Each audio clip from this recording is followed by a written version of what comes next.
Olá, amigos, muito boa noite, um feliz sábado para todos. Eu espero que todos estejam bem. Nós agora vamos iniciar uma fase de gravações. Nesta noite tivemos dificuldade na transmissão do conteúdo ao vivo por causa da internet, mas nós vamos solucionar isso gravando previamente os estudos para, na sequência, nós postarmos no canal aqui no YouTube.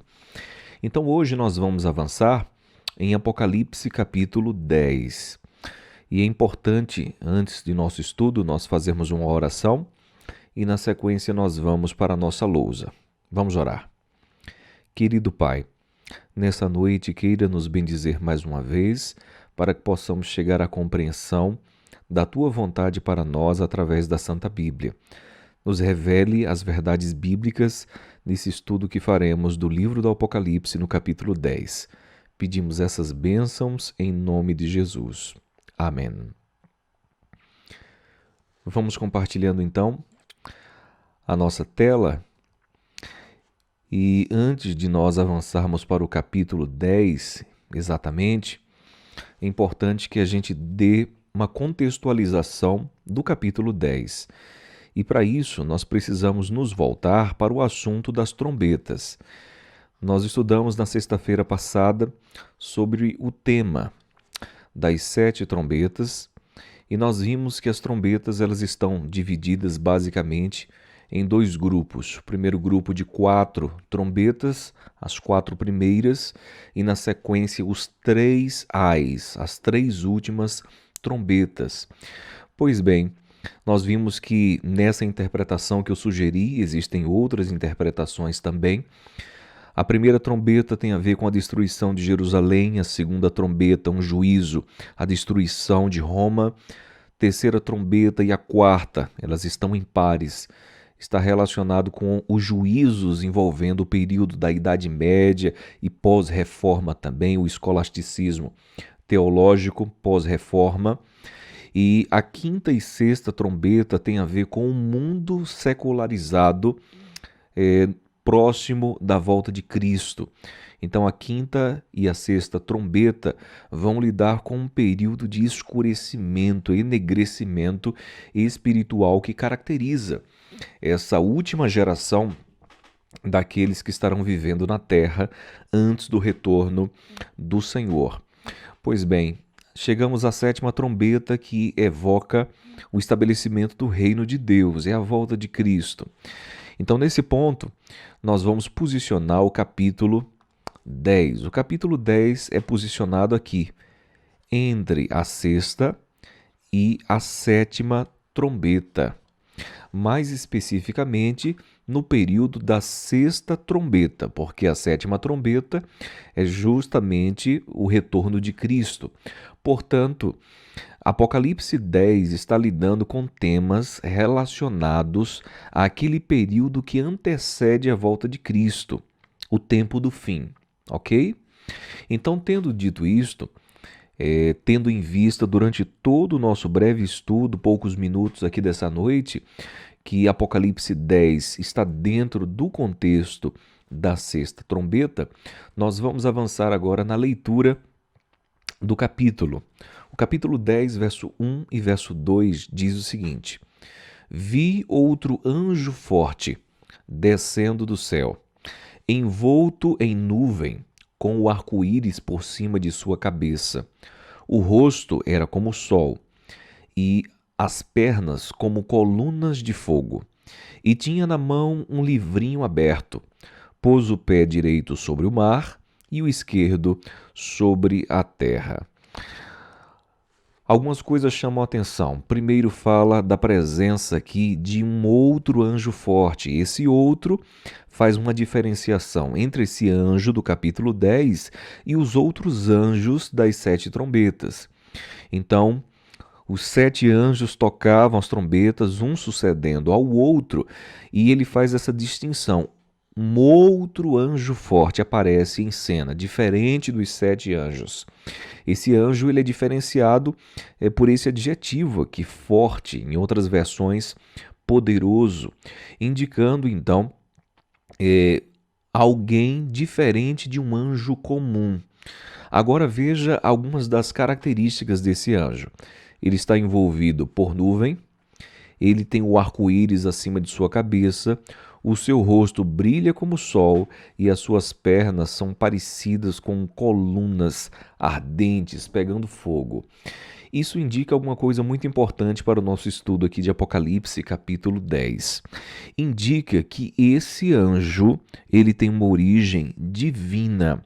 As características desse anjo forte são da parte de Deus. Veja se não é.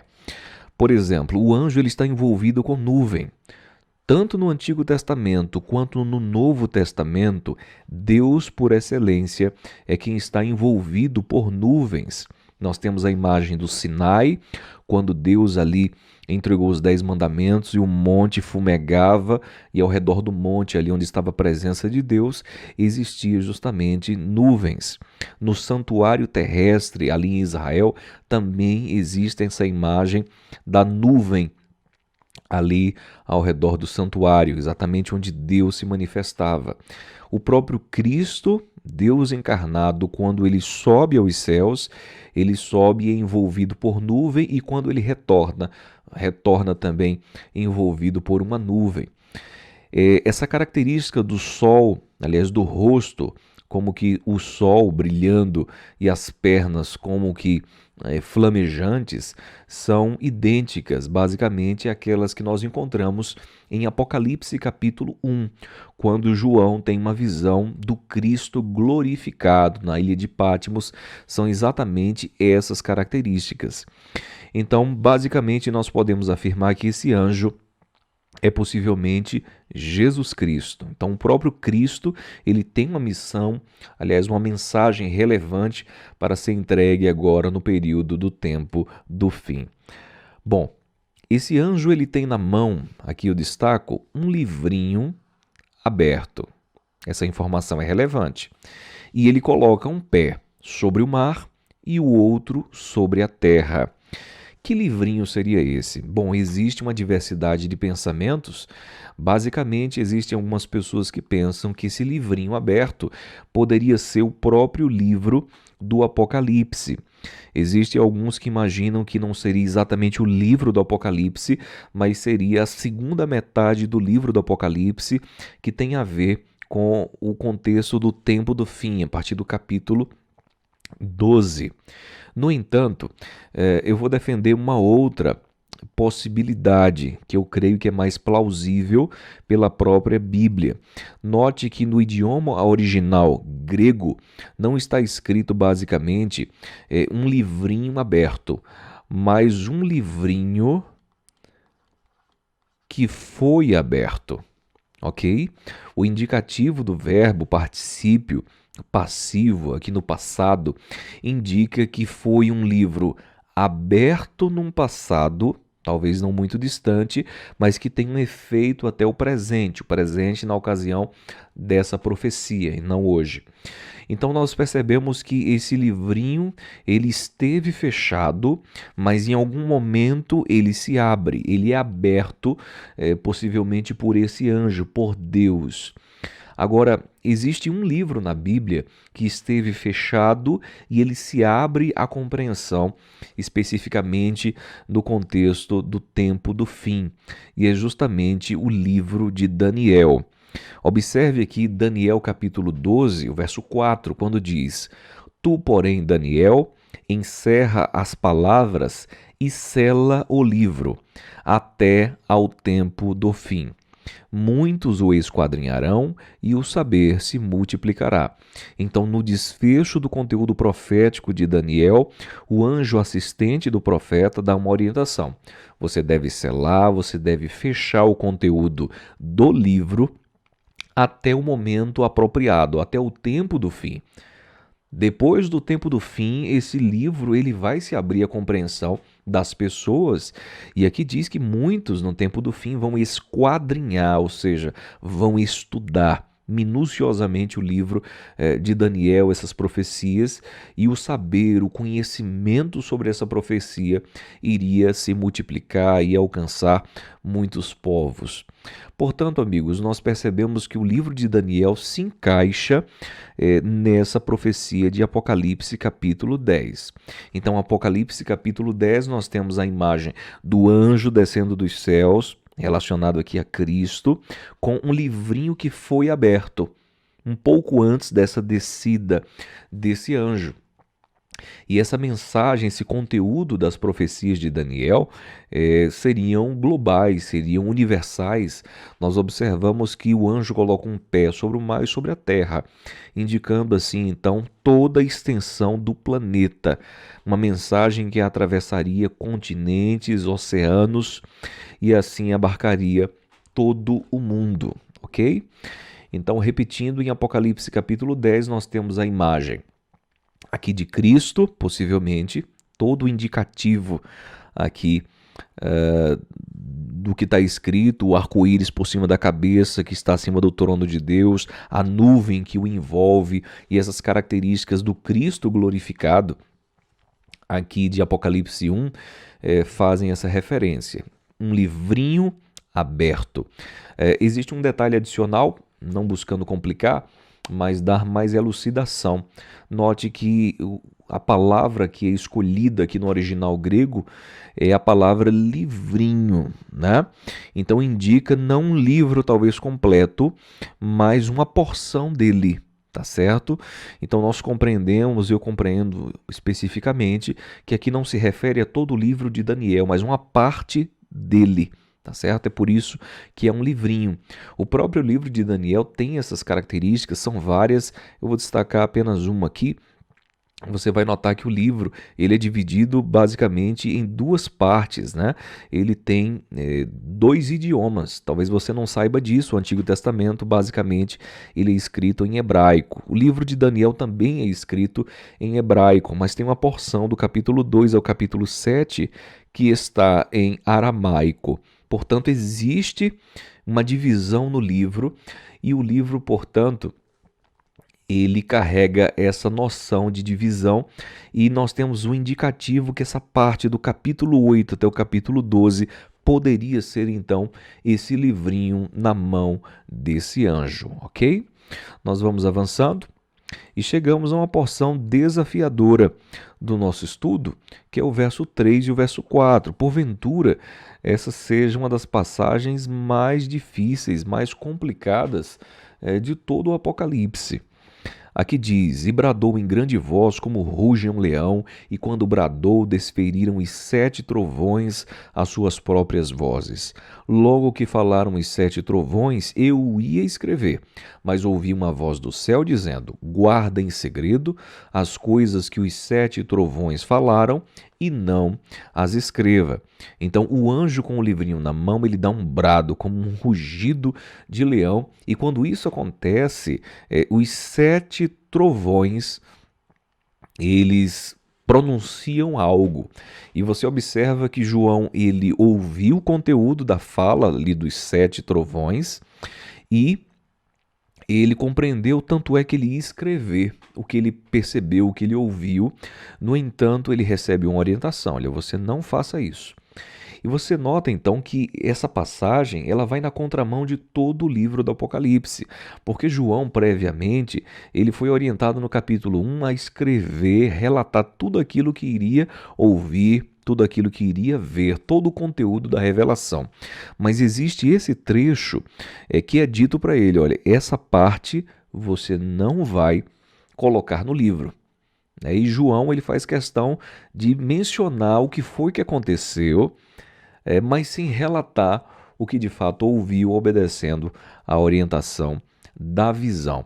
Então seria muito presunçoso nós darmos explicações muito detalhadas sobre a que se refere esses 7 trovões, essa mensagem. Nós temos alguns indicativos que em algum momento posterior a gente pode, numa sessão de tira dúvidas, trazer alguma informação adicional. Mas de maneira geral, no meio adventista, se entende que essas 7 vozes, esses 7 trovões, na verdade, têm relação com esse período de 1942, aliás, 1842 a 1844 ali, que envolve a questão do grande desapontamento que a gente vai tratar mais adiante no finalzinho do capítulo, tá bom? Eu espero não ter trazido elementos assim que vocês não conheçam e talvez não tenha tempo de explicar todas as coisas.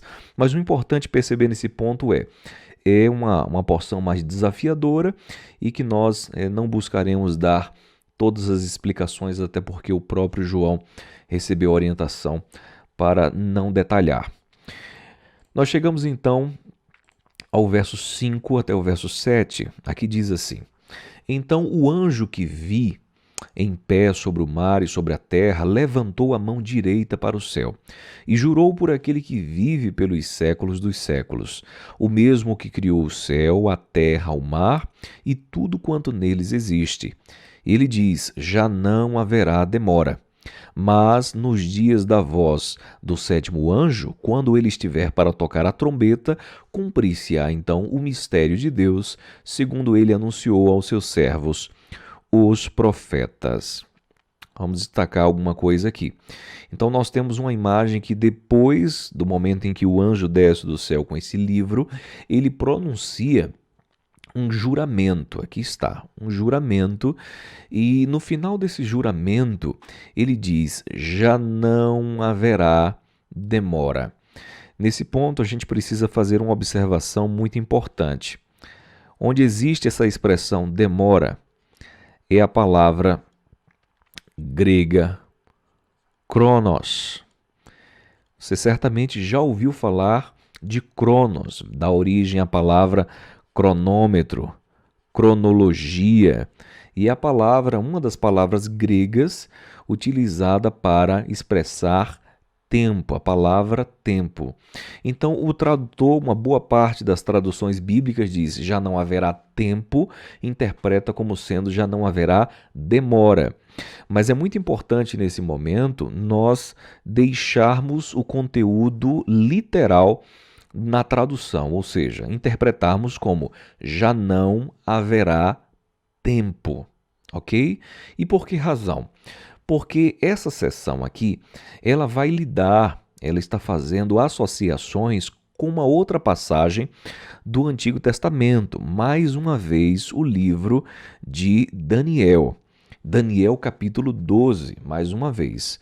Aqui eu quero fazer alguns destaques. Eu não vou ler tudo isso para não tomar muito tempo, nós já lemos Apocalipse 10. Agora observe no lado esquerdo como Daniel capítulo 12 se assemelha muito àquilo que está descrito em Apocalipse capítulo 10. Você consegue observar isso? Nós temos a imagem de um homem vestido de linho de um lado e um anjo do outro. Você observa que existe então a localização. Em Daniel, esse homem está vestido de linho sobre as águas do rio. E aqui o anjo ele está de pé sobre o mar. Vou mudando as cores aqui para que a gente tenha um vislumbre, né? Em Daniel, esse homem vestido de linho, ele levanta também a mão direita, bem como a mão esquerda, e eleva para o céu.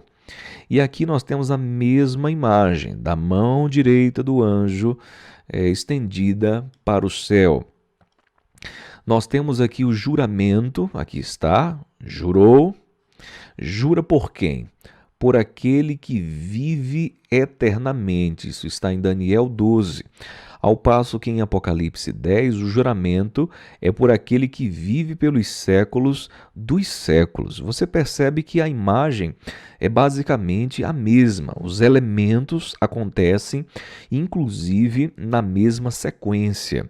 E nós temos também um indicativo aqui de tempo. Observe em Daniel 12 que fala que isso duraria por um tempo, tempos e metade de um tempo. Ao passo que em Apocalipse capítulo 10, nós já vimos que já não haverá, não é demora, nós já falamos, é tempo. Você consegue observar?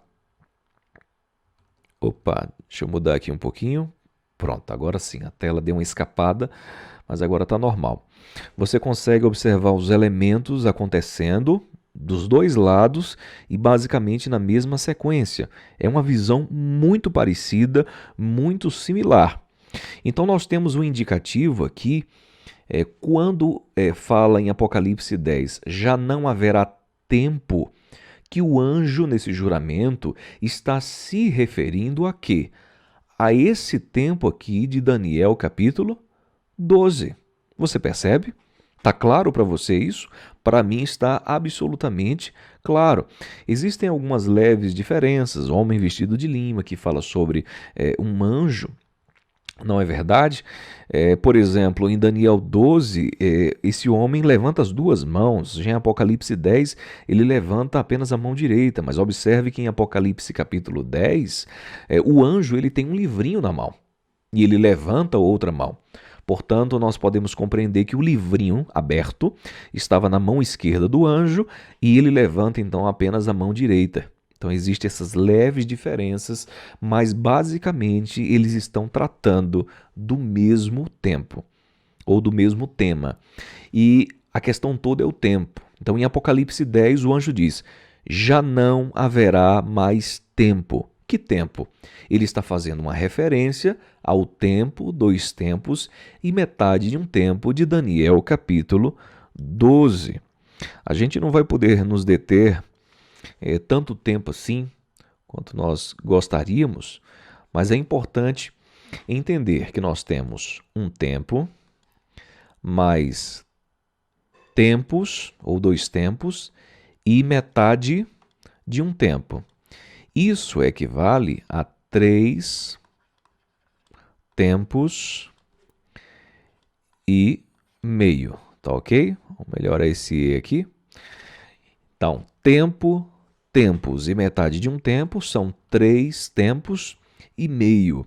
Agora, essa palavra tempo em hebraico significa ano. Nós podemos ver isso mesmo no livro de Daniel, Daniel capítulo 4, quando fala que o rei Nabucodonosor ele esteve enlouquecido aí durante 7 tempos, né? São 7 anos. Então nós temos aqui 3. Opa, aqui a caligrafia não ajudou muito não. 3 anos e meio. Vocês estão acompanhando? Tempo, tempos e metade de um tempo equivale a 3 tempos e meio, que equivale a 3 anos e meio.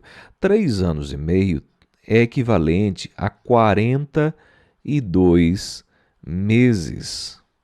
E 42 meses equivalem em dias a 1.260 dias. Aqui está.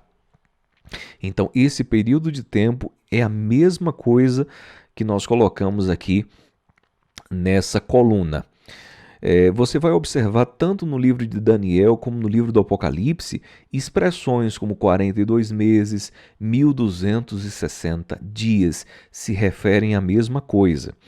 Existe um princípio de interpretação profética, interpretação apocalíptica, é o chamado princípio dia-ano de interpretação. Em alguns contextos específicos, não dá tempo de explicar esses detalhes, nós podemos fazer um vídeo especificamente sobre isso, detalhando. Um dia equivale a um ano. Então esse dia ele é simbólico e faz até sentido. Tanto Daniel como Apocalipse vão lidar com símbolos a toda hora. Por exemplo, nós falamos sobre os candeeiros, não é verdade? Nós temos falado sobre trombetas. Nós não estamos falando de coisas reais. Nós estamos falando de símbolos. Então, se existem símbolos, por que não entender que os números também são simbólicos? Então, 1.260 dias, 3 tempos e meio, não são literais, são simbólicos. Compreendemos, então, que nós temos um período de tempo de 1.260 anos. Cada dia equivale a um ano. E que período é esse? A Igreja Adventista do Sétimo Dia, os adventistas compreendem, eu também compreendo assim, que é esse período de tempo aqui. Os 1260 anos da profecia de Daniel, e também aqui aparece em Apocalipse capítulo 10, se refere a essa data, do ano 538 até o ano de 1798. Nós estamos em 2020, por ocasião da gravação desse vídeo, ou seja, já faz bastante tempo, mais de 200 anos atrás. Pois bem, então nós temos um indicativo em em Daniel capítulo 12, que o povo de Deus seria perseguido. Desde Daniel 7, quando vai falar sobre o chifre pequeno, nós não temos tempo de detalhar essas coisas. Mas resumindo, o povo de Deus seria perseguido, seria maltratado, pisado, esmagado durante um período de 1260 anos. Isso acontece do ano 538 na nossa era, até o ano de 1798. Nesse período, a Igreja de Roma, a igreja do período medieval, em nome de Deus, perseguiu, matou o povo do Senhor. Todas as histórias da antiguidade mostram isso, é só fazer uma pesquisa histórica. Portanto, em 1798, segundo essa profecia, começa o tempo do fim. Deixa eu grifar aqui com uma outra caneta, vamos colocar o rosa aqui para destacar bem. Então, a partir de 1798, nós temos um período que o livro de Daniel mesmo vai chamar de tempo do fim. Por exemplo, Daniel 11, verso 35, vai falar sobre isso, como o povo de Deus foi perseguido até o tempo do fim. Então existe essa profecia de que a partir de 1798 o povo de Deus deixaria de ser perseguido. E o que acontece? Relacionando com o nosso estudo, o livro de Daniel seria aberto. Antes ele estava selado, fechado, e ele iria se abrir à compreensão das pessoas. As pessoas iriam esquadrinhá-lo, lembra disso? As pessoas iriam estudá-lo, o saber iria se multiplicar e assim a sua mensagem chegaria a várias partes desse planeta, tá bom? Então, como é que a gente entende essa relação de Apocalipse 10 com Daniel capítulo 12? Veja, Daniel fala de um tempo de perseguição ao povo de Deus, e essa perseguição acabaria no ano de 1798, quando começaria o tempo do fim, um tempo curto antes da volta de Jesus. A partir desse momento aqui, o livro de Daniel seria mais estudado. Isso aconteceu? Aconteceu na história. Depois de 1798, surgiram sociedades bíblicas e muitas pessoas em diversos continentes começaram a estudar a Bíblia mais a fundo, especialmente o livro de Daniel, que não era tão estudado, especialmente o capítulo 8, 9, 10, 11 e também o capítulo 12. Relacionando agora, nós percebemos que em Apocalipse 10, quando o anjo diz assim: já não haverá mais tempo, significa que chegou o final dessa profecia aqui. Ou seja, chegou aqui o ano de 1798, chegou o tempo do fim. Conseguiu perceber? Conseguiu entender essa situação aqui? Então veja, retomando, Apocalipse capítulo 10, verso 1 e verso 2 fala de um anjo, possivelmente o próprio Cristo, com o livro de Daniel, que esteve fechado e agora trazido dos céus, aberto para João. Não é isso? E nós vemos a partir do verso 5 quando esse livro ele começou a ser aberto. Nós vimos a partir de 1798. Agora, voltando aqui ao nosso slide anterior, na nossa lousa aqui, nós vimos que aqui fala, já não haverá mais tempo. Há pessoas que interpretam ou interpretaram isso aqui como sendo o final dos tempos. Já não haverá tempo, então Jesus está voltando. Mas observe o que o verso 7 diz. Diz assim, começa, mas, olha, depois de falar que não haveria mais tempo, o anjo menciona, mas, preste bem atenção, nos dias do sétimo anjo, está falando de quê? Da sétima trombeta, né? Quando ele estiver para tocar a trombeta, cumprir-se-á então, aqui está, amigos, o mistério de Deus. Esse é o ponto aqui.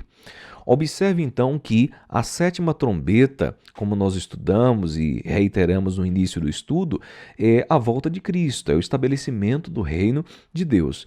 Então note, quando ele estiver para tocar, um pouco antes de tocar, ou seja, Jesus não voltou, mas bem próximo disso, o que é que vai acontecer? O mistério de Deus vai se cumprir. O mistério de Deus, amigos, especialmente nas cartas de Paulo ao longo do Novo Testamento, indicam o plano da salvação de Deus. Um plano já estabelecido desde a época da eternidade e que na cruz se revelou parcialmente. Na cruz nós tivemos um vislumbre de como Deus iria salvar o ser humano através da encarnação de Cristo, seu sacrifício, sua ascensão, mas existem outros detalhes que ainda vão se desenvolver. E esse plano da salvação, esse mistério de Deus, deveria ser não apenas compreendido, mas pregado, deveria ser anunciado. Inclusive, aqui está a palavra, segundo ele, anunciou aos seus servos, os profetas. Isso aqui se refere a quê? Anunciar é a palavra evangelizar.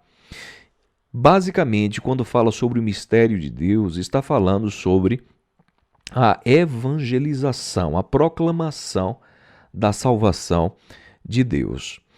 Portanto, amigos, aqui está falando, já não haverá mais tempo, mas não é o final dos tempos, porque ainda vai existir um movimento de pregação do verdadeiro evangelho antes do soar da sétima trombeta, quando o reino de Deus será estabelecido. Então, nesse momento, nós vamos avançar para o verso 8, colocando aqui no nosso marca-texto para destacar algumas coisas. Aqui diz: a voz que ouvi vinda do céu estava de novo falando comigo e dizendo: vai e toma o livro que se acha aberto na mão do anjo, em pé sobre o mar e sobre a terra. Fui, pois, ao anjo, dizendo-lhe que me desse o livrinho. Ele então me falou: toma-o e devora-o. Certamente ele será amargo ao teu estômago, mas na tua boca será doce como o mel. Destacar aqui também a palavra, expressão devora-o. Verso 10. Tomei o livrinho da mão do anjo e o devorei, e na minha boca era doce como mel. Mas quando o comi, o meu estômago ficou amargo. Então me disseram: é necessário que ainda profetizes a respeito de muitos povos, nações, línguas e reis. Então, depois dessa visão de João, no desfecho dela, existe uma orientação para que ele vá e tome o livro, né, da mão do anjo. E nós vimos que esse livro é a porção profética do livro de Daniel, especialmente do verso 8 até o verso 12, que tem a ver com o início do juízo, a profecia das 2.300 tardes e manhãs, que é bem trabalhado, que é o que une os últimos capítulos do livro de Daniel. O que nós vemos aqui então? Ele se aproxima do anjo, ele toma-o.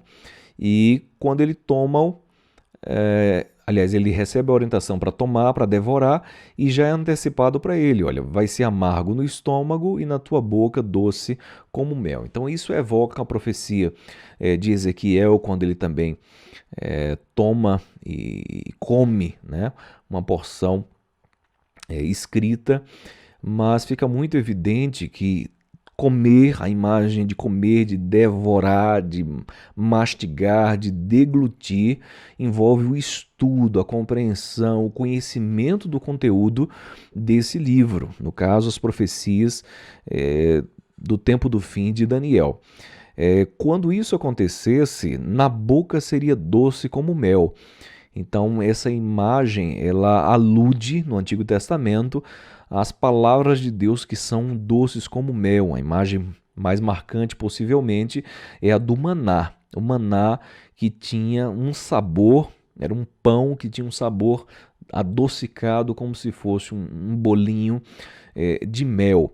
Mas que quando essa mensagem ela fosse deglutida, digerida, ela passaria de uma experiência doce para uma experiência amarga. De maneira geral, adventistas do sétimo dia compreendem, eu também, que isso se refere a um momento que nós chamamos de o grande desapontamento. Permita escrever aqui embaixo, que tem mais espaço. O grande desapontamento do ano de 1844. O que aconteceu nessa ocasião?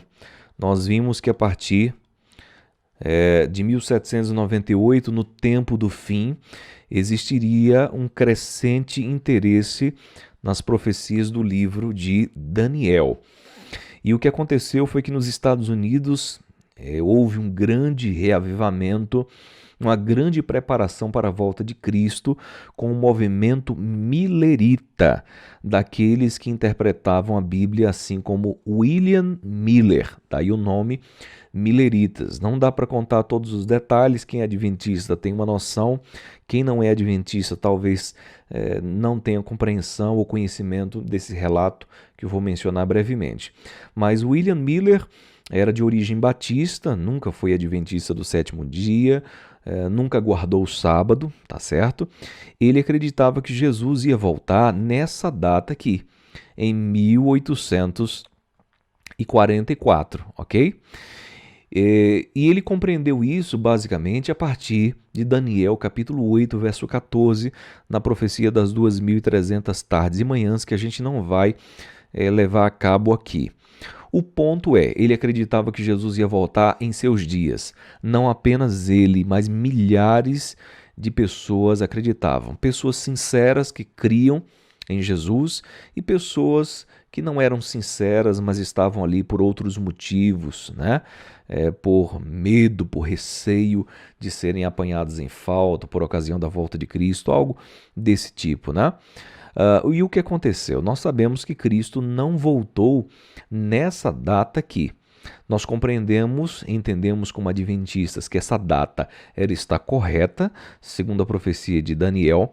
No entanto, não se refere à volta de Jesus. Lembra do que nós mencionamos em Apocalipse 10, nos versos anteriores? Já não haverá mais tempo, não é a volta de Cristo, porque o verso seguinte diz, mas ali por ocasião da sétima trombeta ainda vai existir um movimento de pregação. Então, a sétima trombeta estava ainda adiante desse momento aqui.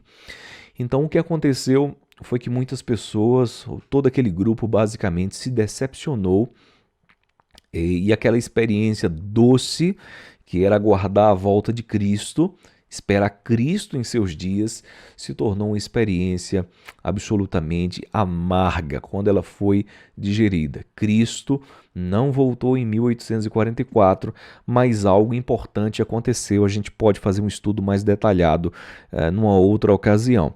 Basicamente, nós entendemos que Jesus nos céus, ele iniciou uma nova fase do plano da salvação por nós. Então, houve uma etapa na cruz do Calvário, houve uma etapa nos primeiros anos, nos primeiros 1800 anos nos céus, mas na sequência inicia-se a última fase de intercessão de Cristo no santuário celestial, no compartimento santíssimo, tá bom? Nós não vamos agora detalhar essas questões por ocasião do tempo. Nós vamos procurar nos manter aqui em 30 minutinhos. E o que acontece, amigos? Essa experiência de decepção, ela foi predita e foi muito bem acompanhada e direcionada por Deus na história. É dito aqui que seria amargo quando eles descobrissem que Jesus não voltaria. No entanto, diz, é necessário que ainda profetizes novamente. Você não pode fazer algo novamente que você primeiramente não fez. Qual era a pregação dos mileritas? Jesus vai voltar. Mas a pregação era, Jesus vai voltar em 1844. Aqui é dito, vocês devem não desanimar, mas é necessário que vocês voltem a profetizar, voltem a pregar a respeito do livrinho. o conteúdo profético, a volta de Jesus Cristo. E, na verdade, esse movimento não mais estaria restrito aos Estados Unidos da América, mas seria um movimento mundial.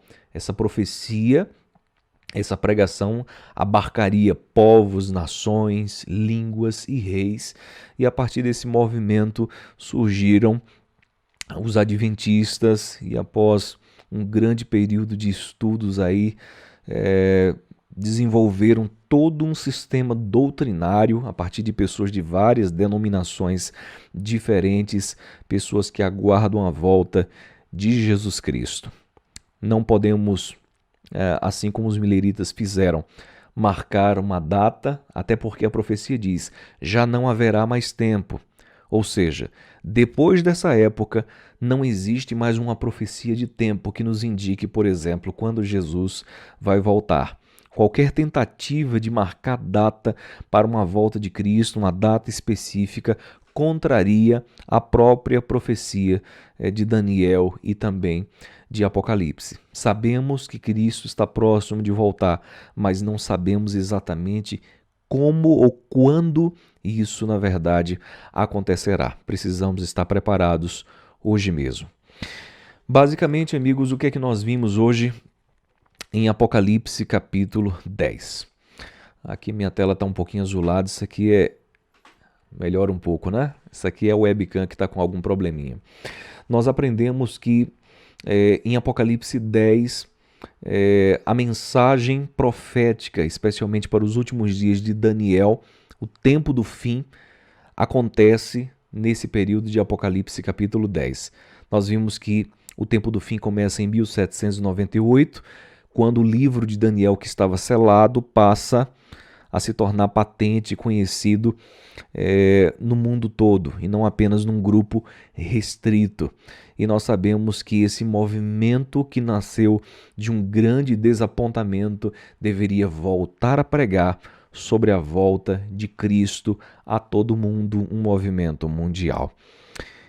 É um prazer, é uma satisfação compreendermos essa profecia e fazermos a vontade do Senhor, participarmos desse movimento de pregação.